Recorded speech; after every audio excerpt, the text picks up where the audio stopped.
प्रभु यीशु मसीह के नाम में आपको अनुग्रह और शांति मिलता रहे। हमारा अध्ययन का विषय है कि यीशु मसीह कौन है। हम वचन के थ्रू इस बात को हम जानना चाह रहे हैं कि यीशु मसीह वास्तव में कौन है। इस धरती में लोगों के पास अलग अलग स्रोत है जिसके द्वारा लोग यीशु के विषय में सुने हैं। कई लोग अन्य लोगों से सुने हैं, कई एक ने बाइबल के अतिरिक्त अन्य पुस्तकों में यीशु मसीह के विषय में पढ़ा है, या तो कई लोग यीशु मसीह के विषय में जानते ही नहीं हैं कि यीशु मसीह है कौन। अगर हम यीशु मसीह के विषय में जानना चाहते हैं तो हमारे लिए सबसे महत्वपूर्ण स्रोत बाइबल है, जहाँ से हम सही जानकारी को प्राप्त कर सकते हैं। अगर हम अन्य स्रोतों से नॉलेज लेकर के बैठे हैं तो हो सकता है हमारे पास यीशु मसीह के विषय में जो नॉलेज है वो बहुत सीमित है।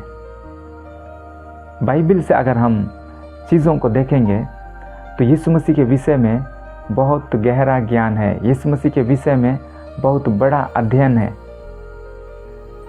और हम मनुष्य जाति को चाहिए कि हम यीशु मसीह के विषय में जानें, क्योंकि यीशु मसीह इस धरती पर जब आए तो उसके इस पृथ्वी पर आने का एक बहुत ही मुख्य कारण है जो हम मनुष्य जाति से ताल्लुक़ रखता है। हम मनुष्य जाति का सफलता, जो आत्मिक सफलता है, वो यीशु मसीह के साथ जुड़ा हुआ है। और इसलिए इस पृथ्वी पर रह करके हम सबको यीशु मसीह के विषय में जानना जरूरी है। यीशु मसीह कलवरी क्रूस पर अपना जान को दे दिया, अपना लहू को बहाया, लोगों ने उसे मारा, कूटा, और हम मसीही लोग उसी को उद्धारकर्ता के रूप में मानते हैं। हम मसीही लोग उसी को परमेश्वर कह के मानते हैं। क्यों लोग संसार में इतने भारी संख्या में उसी को लोग परमेश्वर कहा करके पुकारते हैं, उसकी आराधना और महिमा करते हैं। इसके पीछे का रहस्य को क्या हम जानते हैं? हमें इस बात को जान लेना चाहिए। जब यीशु मसीह इस धरती पर थे तो मत्ती रचित सुसमाचार 16 अध्याय और 13 से 16 पद में उसने अपने चेलों से पूछा था 2 क्वेश्चन। पहला क्वेश्चन था, लोग मनुष्य के पुत्र को क्या कहते हैं? मनुष्य का पुत्र यीशु मसीह है। यीशु मसीह के विषय में जो एक नाम है मनुष्य का पुत्र, और उसने अपने विषय में चेलों से पूछा कि लोग मनुष्य के पुत्र को क्या कहते हैं। तो चेलों ने यीशु मसीह को जो जवाब दिया वो संतुष्टजनक उत्तर नहीं था, क्योंकि लोगों के मन में यीशु मसीह के विषय में सही कॉन्सेप्ट था ही नहीं। यद्यपि जब यीशु मसीह उन दिनों में जब वो इस पृथ्वी पर थे तो बहुत फेमस थे। यरूशलेम आसपास के गांव में यीशु मसीह का नाम एक फेमस नाम था। बहुत सारे लोग यीशु मसीह को जानते थे कि वो चंगा करने वाला है। दुष्ट आत्माएं उनकी उपस्थिति में कांपती हैं, दुष्ट आत्माओं को निकालता है, यहाँ तक कि मरे हुए लोगों को भी वो जिलाता है। लेकिन लोग यीशु मसीह के विषय में नहीं जानते थे। कोई उन्हें भविष्यवक्ता कहते थे, कोई उन्हें यिर्मयाह कहते थे, और इसी तरह से अन्य कोई नबी वो कहते थे। यीशु मसीह ने दूसरा क्वेश्चन जो पूछा वो बहुत इम्पोर्टेंट क्वेश्चन था। उसने कहा था कि तुम मुझे क्या कहते हो? आज भीड़ यीशु मसीह के विषय में क्या कहता है वो महत्व नहीं रखता है, लेकिन आज आप यीशु मसीह के विषय में क्या कहते हैं? यीशु मसीह को आप कैसे पहचानते हैं? यीशु मसीह को आप कैसे समझते हैं? ये आपके लिए इम्पोर्टेंट है, क्योंकि यीशु मसीह को समझने में आपका अनंत जीवन छिपा हुआ है। अगर आप यीशु मसीह को समझ जाएंगे तो आपके पास एक अलग ही जीवन होगा। अगर आप यीशु मसीह के विषय में सही रूप से समझ जाएंगे तो आपका जीवन बदल जाएगा, आपका जीने का ढंग बदल जाएगा। आप सही से समझ पाएंगे कि आप इस धरती पर क्यों हैं और आप कहाँ जा रहे हैं। ये सारी चीज़ें यीशु मसीह को जानने में है, और इसलिए यीशु मसीह ने चाहा कि लोग उनको पहचानें। आज भी यीशु मसीह चाहते हैं कि लोग उनको पहचानें, लोग उनको सही रूप में पहचानें। और इसी चीज़ के विषय में हम वचन से अध्ययन कर रहे हैं। जैसे कि मैंने कहा कि अन्य स्रोतों से जो हम ज्ञान हासिल किए हैं यीशु मसीह के विषय में वो सीमित हो सकता है, और इसलिए हमें बाइबल में जाना है। बाइबल में जो बातें लिखी गई हैं यीशु के विषय में, वो हमें जानना ज़रूरी है। बाइबल हमें यीशु मसीह के विषय में सही जानकारी को देता है। अगर हम उनको वचन से कोट करते हैं, वचन को पढ़ते हैं, वचन को हम पकड़ते हैं और उसमें से हम यीशु मसीह को जानने का प्रयास करते हैं, तो वही एक अच्छा अध्ययन है। यीशु मसीह इस धरती पर जब वो थे तो उन्होंने परमेश्वर के गुण को प्रकट किया। परमेश्वर हम किसको कहते हैं?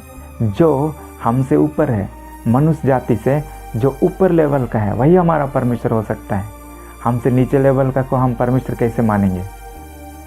इसलिए परमेश्वर का जो बेसिक गुण है वो सर्वशक्तिमान है, सर्वज्ञानी है, सर्वव्यापी है। ये सारी चीज़ें परमेश्वर का बेसिक गुण है। यीशु मसीह इन सारे बेसिक गुणों को, परमेश्वर के पास जो गुण है वो सारा गुण को यीशु मसीह अपने आप में रखता था। जब वो इस धरती पर था तो उन्होंने परमेश्वर का गुण को प्रकट किया।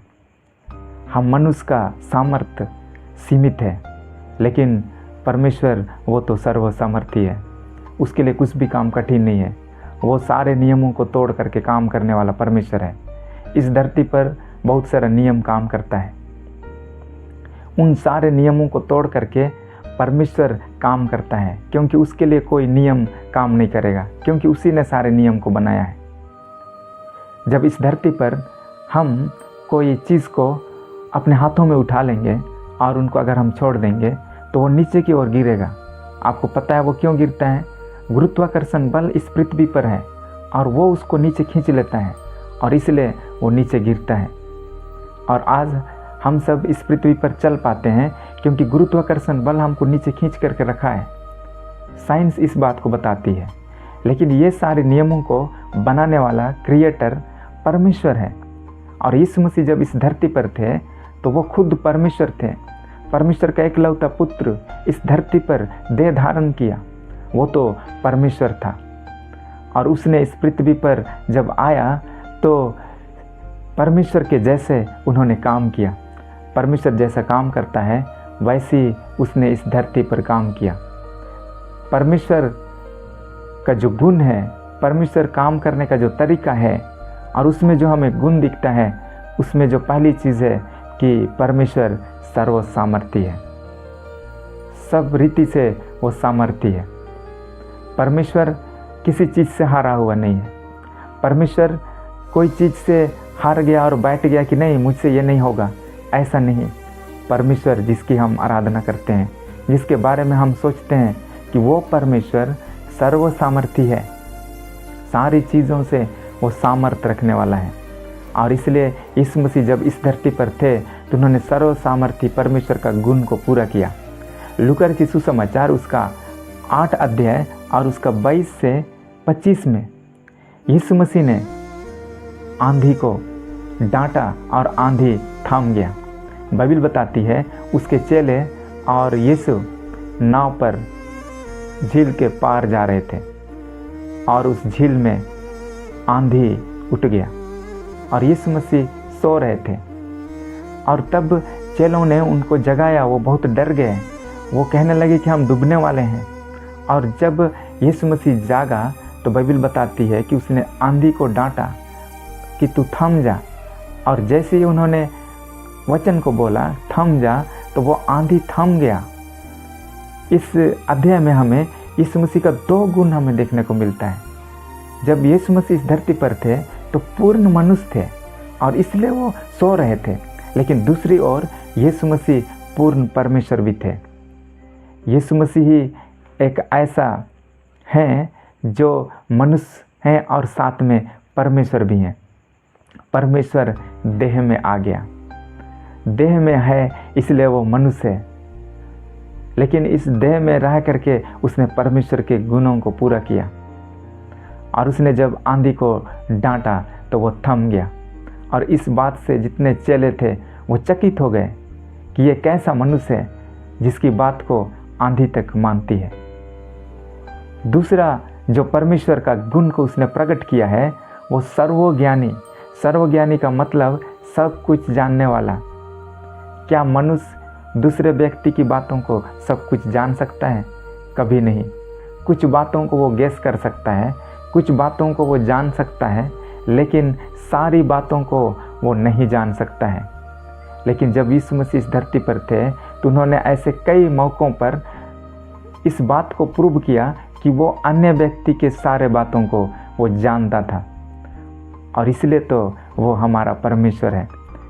जब हम यूहन्ना रचित सुसमाचार उसका 2 अध्याय और उसका 24 से 25 जब हम लोग पढ़ते हैं तो यहाँ पर लिखा है, यूहन्ना रचित सुसमाचार उसका 2 अध्याय और 24 से 25, यूहन्ना 2 का 24-25 यहाँ लिखा है, परंतु यीशु ने अपने आप को उनके भरोसे पर नहीं छोड़ा, क्योंकि वह सबको जानता था और उसे आवश्यकता ना थी कि मनुष्य के विषय में कोई गवाही दे, क्योंकि वह आप ही जानता था कि मनुष्य के मन में क्या है।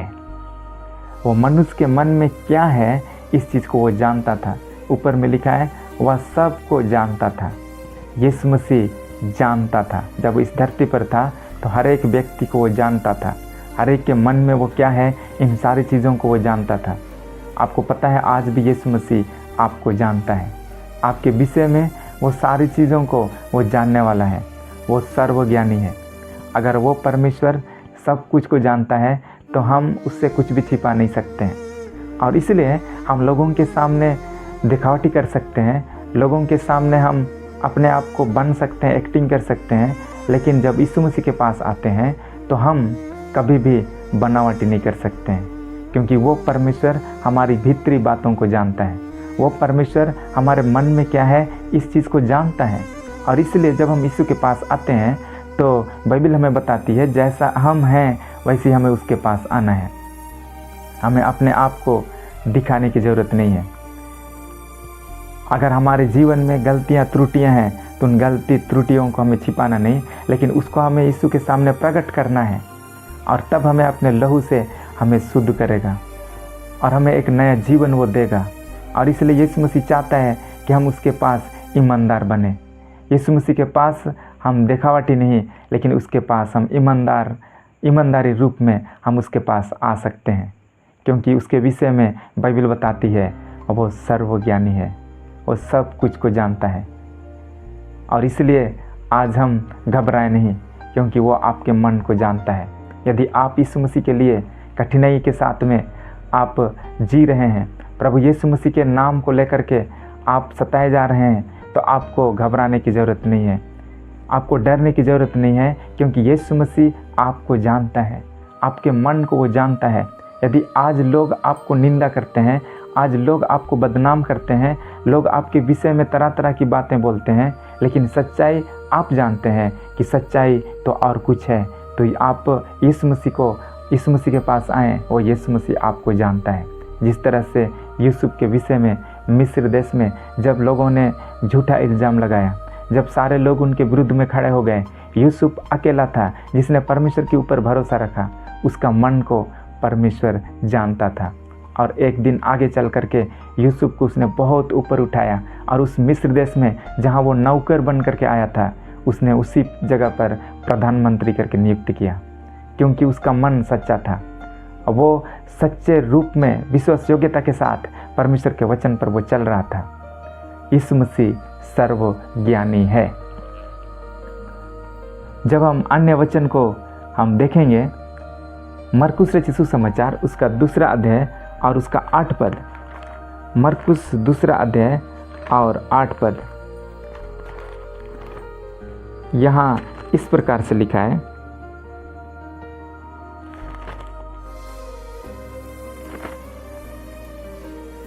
यीशु ने तुरंत अपनी आत्मा में जान लिया कि वे अपने अपने मन में ऐसा विचार कर रहे हैं, और उनसे कहा, तुम अपने अपने मन में यह विचार क्यों कर रहे हो। यीशु मसीह ने यहाँ पर भी लोगों के मन को उन्होंने जान लिया। बाइबल में लिखा है कि लोगों ने एक लकवे के रोगी को यीशु मसीह के पास लेकर के आए। जब वो एक घर में प्रचार कर रहे थे, वहाँ तक यीशु मसीह तक पहुँचने के लिए रास्ता ना होने के कारण से उन्होंने क्या किया कि छत को ही उजाड़ा, और वहाँ उन्होंने लकवे के रोगी को वहाँ उतारा। और जब उन्होंने वहाँ लकवे के रोगी को उतारा तो यीशु मसीह ने क्या कहा था कि हे पुत्र, तेरे पाप क्षमा हुए। और इसी बात को सुन करके जितने शास्त्री थे वे अपने अपने मन में विचार करने लगे, क्या मनुष्य ऐसा क्यों ऐसा कहता है? या तो परमेश्वर की निंदा करता है। परमेश्वर को छोड़ और कौन पाप क्षमा कर सकता है? परमेश्वर को छोड़ करके दूसरा किसी को पाप क्षमा करने का अधिकार नहीं है। लेकिन यीशु मसीह ने उस लकवे के रोगी को कहा कि तेरे हे पुत्र, तेरे पाप क्षमा हुए। और तब वह अपने मन में इस चीज़ को विचार किया कि यह परमेश्वर का निंदा कर रहा है, परमेश्वर के विरोध में ये तो है, क्योंकि परमेश्वर के पास ही अधिकार है कि वो पापों की क्षमा दे। तब यीशु ने उनके मन को जान लिया कि वो अपने मन में ऐसा विचार रखते हैं, क्योंकि यीशु मसीह जब इस धरती पर थे तो उन्होंने पापों की क्षमा को उन्होंने दिलाया, क्योंकि वो खुद परमेश्वर था। वो सर्वज्ञानी है, वो हमारे मन को जानता है। अगला जो परमेश्वर का बेसिक गुण है, सर्वव्यापी। सर्वव्यापी कहने का मतलब एक समय में 2-3 जगह पर होना, एक समय में कई जगह पर होना, सभी जगह उपस्थित रहना, सर्वव्यापी इसी को हम कहते हैं। मनुष्य हम सीमित हैं, हम एक समय में एक ही जगह पर रह सकते हैं, लेकिन परमेश्वर ही है जो एक समय में कई एक जगह में वो रह सकता है। यीशु मसीह इंडिया में है और इसी समय में वो अमेरिका में भी है, इसी समय में वो दक्षिण अफ्रीका में भी है। सर्वव्यापी परमेश्वर है वो, एक समय में कई एक जगह रहने वाला परमेश्वर। इस समय आप वचन को सुन रहे हैं, इसी घड़ी में परमेश्वर आपको आशीष दे रहा है और इसी समय अन्य जगहों में भी लोग उसकी आराधना कर रहे हैं, वहाँ पर भी परमेश्वर उनको आशीष कर रहा है। सर्वव्यापी परमेश्वर। हम मनुष्य सीमित हैं, हम सर्वव्यापी नहीं हो सकते हैं, लेकिन परमेश्वर ही है जो सर्वव्यापी हो सकता है। लेकिन क्या यीशु मसीह इस धरती पर थे तो उन्होंने परमेश्वर का गुण को प्रकट किया? क्या ऐसा कोई अवसर है जहाँ पर वो सर्वव्यापी गुण को प्रकट किया है? जब हम परमेश्वर के वचन में से देखते हैं, यूहन्ना रचित सुसमाचार उसका 1 अध्याय और उसका 48 से 49 में, यूहन्ना रचित सुसमाचार उसका 1 अध्याय और 48 से 49, यहाँ इस प्रकार से लिखा है। नतनएल ने उससे कहा, तू मुझे कैसे जानता है? यीशु ने उसको उत्तर दिया, इससे पहले कि फिलिप्पुस ने तुझे बुलाया, जब तू अंजीर के पेड़ के तले था, तब मैंने तुझे देखा था। आगे लिखा है, नतनएल ने उसको उत्तर दिया, हे रबी, तू परमेश्वर का पुत्र है, तू इज़राइल का महाराजा है। यीशु ने उनको उत्तर दिया, मैंने जो तुझसे कहा कि मैंने तुझे अंजीर के पेड़ के तले देखा, क्या तू इसलिए विश्वास करता है? तू इससे भी बड़े बड़े काम देखेगा। फिर उससे कहा, मैं तुमसे सच सच कहता हूँ, तुम स्वर्ग को खुला हुआ और परमेश्वर के स्वर्गदूतों को मनुष्य के पुत्र के ऊपर उतरते और ऊपर जाते देखोगे। ये घटना कुछ इस प्रकार से है कि फिलिप्पुस सबसे पहले परमेश्वर को जाना, यीशु मसीह को पहचाना, यीशु मसीह के पास आया और फिलिप्पुस ने नतनएल से कहा कि मैंने ख्रिस्त को पाया है। जब हम ऊपर के वचनों को पढ़ेंगे तो लिखा है, फिलिप्पुस नतनएल से मिला और उससे कहा, जिसका वर्णन मूसा ने व्यवस्था में और भविष्यवक्ताओं ने किया है, वह हमको मिल गया, वह यूसुफ का पुत्र यीशु नासरी है। जब इस तरह से वो कहने लगा नतनएल को, तो नतनएल को विश्वास नहीं हुआ कि नसरत से भी कोई अच्छी वस्तु निकल सकती है। इस तरह से वो कहने लगा और अंततः वो यीशु मसीह के पास वो आया। फिलिप्पुस ने नतनएल को यीशु के पास लेके आया।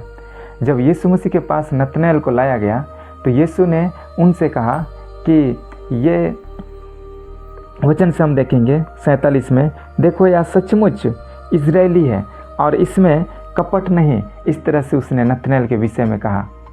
और तब नतनएल ने यीशु से कहा कि तू मुझे कैसे जानता है? तब यीशु का उत्तर था कि फिलिप्पुस तुमको जब बुलाया, उससे पहले ही मैंने तुझे अंजीर के पेड़ तले देखा था। उससे पहले ही जब वो अंजीर के पेड़ के पास बैठा था, फिलिपुस जब उसको बुलाया नहीं था, उससे पहले जब वो अंजीर के पेड़ के तले बैठा था, उसी समय यीशु ने उनको देख लिया था। लेकिन यीशु तो उस समय वहाँ पे नहीं थे। वो कैसे ये संभव है? क्योंकि यीशु मसीह सर्वव्यापी गुण को इस धरती पर भी उसने प्रकट किया। एक समय में कई एक जगह उपस्थित होना। आज भी ये वचन हमें एक गहरा प्रकाशन को देता है। किसी दिन हमारा जीवन भी पाप और बुराई में फंसा हुआ था। हम भी अपने अपने मार्ग लिए हुए थे। परमेश्वर से हम कोसों दूर थे। लेकिन कोई परमेश्वर का दास हमारे पास आया, जिस तरह से फिलिपुस नतनिएल के पास आया था। हमें सुसमाचार सुनाया और हमने परमेश्वर के ऊपर विश्वास किया। हमारा जीवन आज बदल गया।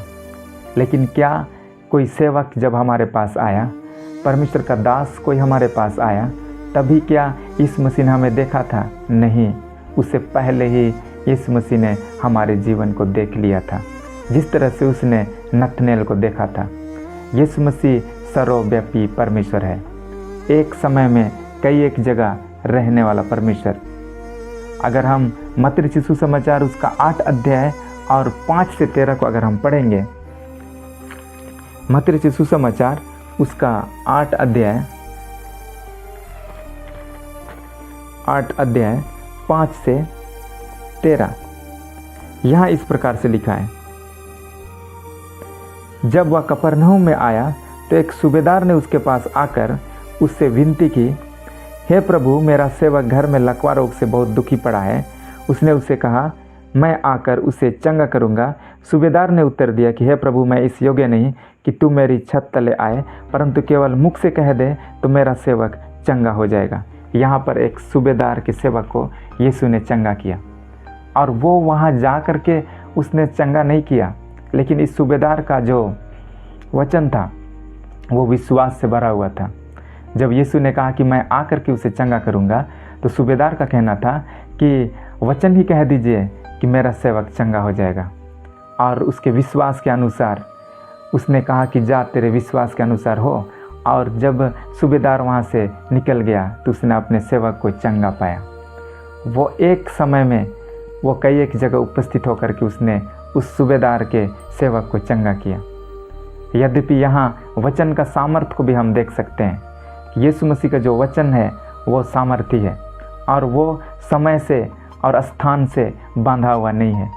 वो कहीं पर भी काम कर सकता है, कितने भी दूर क्यों ना हो, वहाँ पर भी परमेश्वर का सामर्थ्य काम करता है, क्योंकि यीशु मसीह तो सर्वव्यापी परमेश्वर है। और इसलिए हम कहीं पर भी अगर हम उस परमेश्वर को पुकारते हैं तो वो परमेश्वर हमारी प्रार्थना को सुनता है। ऐसा नहीं कि हम सिर्फ चर्च में जाएंगे तभी वो हमारी प्रार्थना को सुनेगा, नहीं। अगर हम राह चलते भी उस परमेश्वर को पुकारेंगे तो वहाँ पर भी वो है। काम करते भी अगर हम उस परमेश्वर से बात करेंगे, उसको हम धन्यवाद स्तुति देंगे, तो वो परमेश्वर वहाँ उपस्थित होगा आपकी प्रार्थना को सुनने के लिए। इसलिए तो राजा दाऊद कहता है कि मैं आपकी आत्मा से भाग करके कहाँ जाऊँ, आकाश में जाऊँ तो वहाँ है। सब जगह परमेश्वर का उपस्थिति है, जहाँ भी हम जाएं परमेश्वर वहाँ है। और कहीं पर भी किसी भी रूप में हम परमेश्वर के पास आ सकते हैं।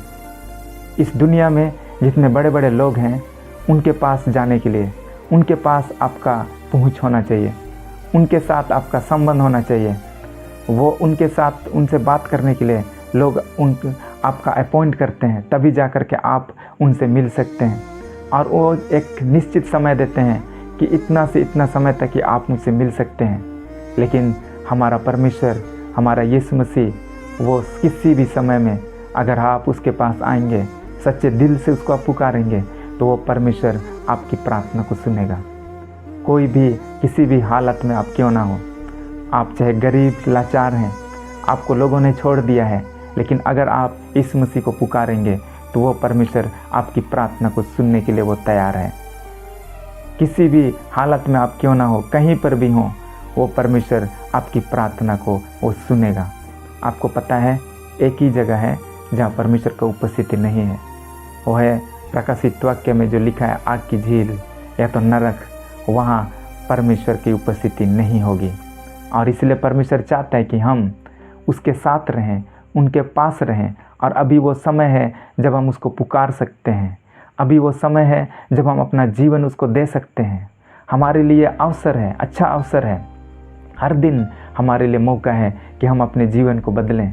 हर दिन हमारे लिए मौका है कि हम उसको पुकारें, अपने जीवन को सही मार्ग पर हम लेकर के आएँ, क्योंकि हम नहीं जानते कि हमारे लिए वो अनुग्रह का द्वार कब बंद होगा। क्योंकि जब तक हमारा जीवन है तब तक हमारे लिए अवसर है। जब तक यीशु मसीह बादलों पर नहीं आता है तब तक हमारे लिए अवसर है। जिस दिन यीशु मसीह बादलों पर आ जाएगा उसके बाद तो हम उसके साथ बादलों पर उठा लिए जाएंगे। अगर कोई उस पर विश्वास नहीं करता है तो उसका समय समाप्त हो जाएगा।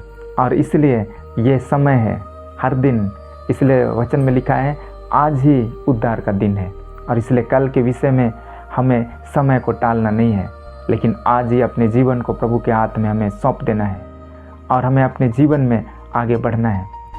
आप इसी तरह से इस चैनल में जुड़ करके परमेश्वर के वचन को आप सीख सकते हैं।